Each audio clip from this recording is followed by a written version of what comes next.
Hi everyone, my name is Simal and I'm from class pre-9th. Today I will teach you the topic of couple, principle of moments and equilibrium. So first I will discuss about couple. Couple means two. अब इसमें to torques जिन्हें हम moments भी कह सकते हैं और moments की बात की जा रही है। जैसे कि टू टॉर्क्स एक ही बॉडी के डिफरेंट पॉइंट्स पर एक्ट करेंगे तो ये एक कपल बनाएंगे, क्योंकि टू टॉर्क्स एक्ट कर रहे हैं और जैसे कि कपल का मतलब ही टू है। टॉर्क जैसे कि हमने पहले पढ़ा था, टॉर्क हमारे पास होता है प्रोडक्ट किस चीज़ का, फोर्स एंड मोमेंट आर्म का जो हमारे पास प्रोडक्ट होता है वो टॉर्क होता है। टॉर्क का जो सिंबल होता है वो हमारे पास है टॉ। अब मैं आपको टॉर्क का फॉर्मूला भी लिख के दिखा देती हूँ। टॉ is equal to force multiply by moment arm. L जो हमारे पास है वो मोमेंट आर्म का सिंबल है और एफ हमारे पास फोर्स का सिंबल है और टॉ हमारे पास जो सिंबल है वो है टॉर्क का। अब हम कपल को डिफाइन कर लेते हैं। When two equal and parallel opposite forces act at different points of a same body, they form a couple. अब मैं जा रही हूँ अपने सेकंड टॉपिक की तरफ जो कि है इक्विलिब्रियम। इक्विलिब्रियम जो है वो भी एक बैलेंस ही है, बैलेंस मीन तवाज़ुन। इक्विलिब्रियम दो तरह से हो सकता है, static and dynamic. Static equilibrium में जो हमारे पास है वो बॉडी रेस्ट पे होगी और डायनेमिक इक्विलिब्रियम में जो हमारे पास बॉडी है वो यूनिफॉर्म वेलोसिटी के साथ मूव करेगी।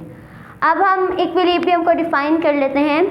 ए body is said to be in equilibrium if it has no acceleration. अब बॉडी मूव ही नहीं करेगी तो उसमें एक्सेलरेशन भी प्रोड्यूस नहीं होगा, क्योंकि एक्सेलरेशन जो हमारे पास होता है वो होता है चेंज इन वेलोसिटी। अब मैं जा रही हूँ अपने थर्ड टॉपिक की तरफ जो कि है प्रिंसिपल ऑफ मूवमेंट्स। जैसे कि नाम से ही जाहिर हो रहा है कि ये मूवमेंट्स के प्रिंसिपल्स यानी असूल ही होंगे। इसमें हमारी बुक में एक्टिविटी 4.2 में एक एग्जाम्पल दी हुई है। हम एक मीटर रूल है हमारे पास, उसका सेंटर में एक वेज है और इसके लेफ़्ट साइड पर टू वेट्स हैं।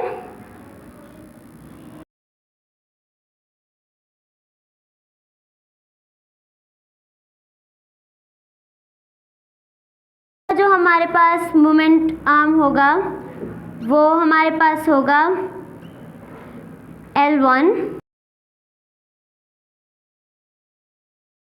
Principle of movements, sum of clockwise and anti-clockwise जो होंगे उसका जो सम है वो हमारे पास इक्वल होना चाहिए।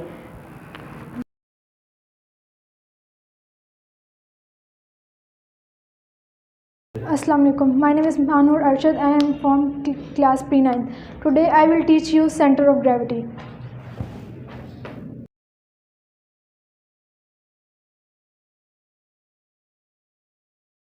खड़े हुए हैं, अगर ग्रेविटी ना हो तो हम ज़मीन पे खड़े ना हो और हम हवा में तैर रहे हो। सेंटर ऑफ ग्रेविटी की डिफाइन है, centre of gravity is that point where the total weight of the body appears to be acting. यानी कि किसी भी ऑब्जेक्ट का वो पॉइंट जहाँ उसका टोटल वेट होगा वो सेंटर ऑफ ग्रेविटी कहलाएगा। जैसे ये एक डस्टर है, मैं आपको डिटेल में बताऊँ तो ये एक डस्टर है, इसके मैं इस पॉइंट पे स्पॉट दूंगी तो ये रोटेट करेगा और अगर इस पॉइंट पे स्पॉट दूंगी तब भी ये रोटेट करेगा। अगर मैं इस पॉइंट पे इसे स्पॉट दूंगी तो ये बगैर रोटेट किए बैलेंस हो जाएगा और इससे पता लगता है कि इसका पूरा वेट इस पॉइंट पे है, जिससे ये बैलेंस हो गया है। मेरा नाम जैनब है, मैं क्लास pre-9 स्टूडेंट। आज मैं आपको एडिशन ऑफ फोर्सेस के बारे में बताऊंगी। एडिशन ऑफ फोर्सेस में हम ये करते हैं कि हम फोर्सेस को ऐड करते हैं। हमने यूनिट 2 में हेड टू टेल रूल पढ़ा था, उसी के ज़रिए हम फोर्सेस को ऐड कर सकते हैं। जैसे हमारे पास मिसाल के तौर पर एरो हेड है ना, उस पर F2 की हम वो टेल रख देंगे। और इसी तरह हम F3 की जो हमारे पास टेल है उस और आज मैं आपको इक्विलिब्रियम के बारे में बताऊंगी। My name is Alisha and discuss करना चाहती हूँ वो है like and unlike parallel force. And I am from class P9. Today I will teach you moment of force.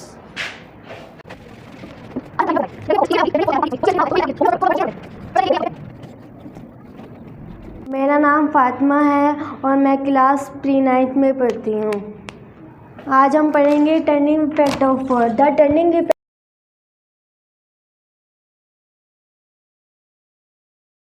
My name is Amna. I am from class pre-9. So today is my topic is first condition of equilibrium. First condition of equilibrium के सबसे पहले हमें basics देखने होंगे equilibrium के। तो equilibrium जब होती है जब कोई बॉडी रेस्ट में हो या यूनिफॉर्म वेलोसिटी में हम इसे हालत में देखें या वो एक रफ्तार में जा रहे हो तो वो इक्विलिब्रियम कहलाता है।